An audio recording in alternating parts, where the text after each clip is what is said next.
3 Roman legions marched into a forest and never came back. This was not a small defeat. It was one of the worst disasters in Roman history. An entire army vanished. Thousands were slaughtered without mercy. Rome was caught completely unprepared. No heroic last stand saved them.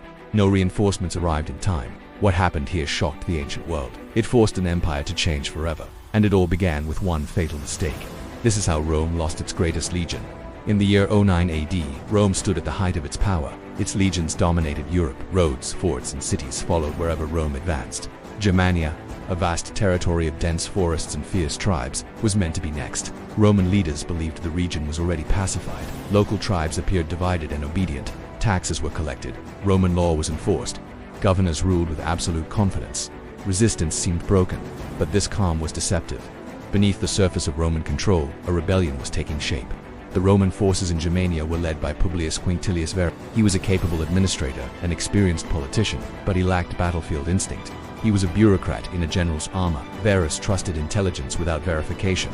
He saw reports of small-scale tribal unrest and believed the rebellion was minor, just a local skirmish that could be easily suppressed. After all, one of his most trusted allies constantly reassured him that everything was under control.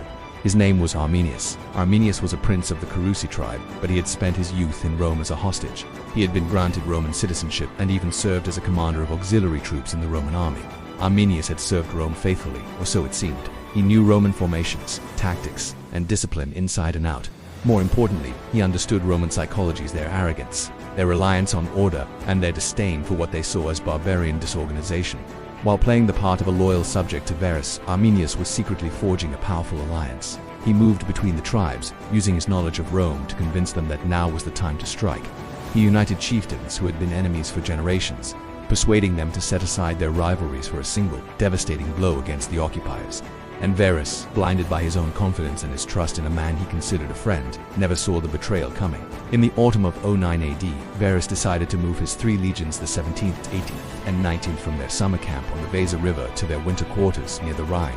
Arminius saw his chance. He fabricated a report of a major uprising far to the west and convinced Varus to take a shortcut through the unfamiliar, dense Teutoburg forest. It was a fatal decision. The Roman column stretched for kilometers, a slow-moving serpent of steel and leather.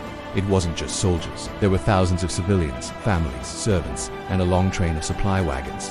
The terrain narrowed rapidly. The path, little more than a muddy track, was hemmed in by dense forest and impassable marshes. Then, the weather turned. A torrential downpour began, soaking the ground and turning the path into a quagmire. Mud slowed every step. Armor became heavier, caked in dirt and water. The famous Roman formations, their greatest strength, loosened and began to break apart in the muck and chaos. Visibility collapsed in the thick fog and driving rain. Orders shouted by centurions failed to carry forward through the storm. Roman strength relied on cohesion, and that cohesion was slipping away with every step. Without warning, missiles flew from the trees. Javelins, spears, and arrows rained down on the unprepared column. The Germanic warriors, who knew this forest intimately, had set a trap. They were hidden behind an earthen rampart they had built along the path, invisible to the Romans. Soldiers fell instantly, caught completely by surprise. Confusion exploded across the column. Wagons tipped over, blocking the path and adding to the chaos. Cries for formation went unanswered. The legionaries, the most disciplined soldiers in the world, were trapped. The enemy struck and vanished back into the woods, using classic guerrilla tactics. Again and again they unleashed devastating volleys.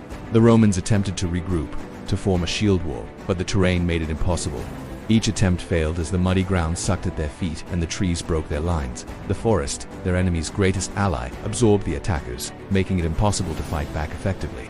Panic began to spread through the ranks. Discipline, the bedrock of the Roman military, fractured under the relentless pressure.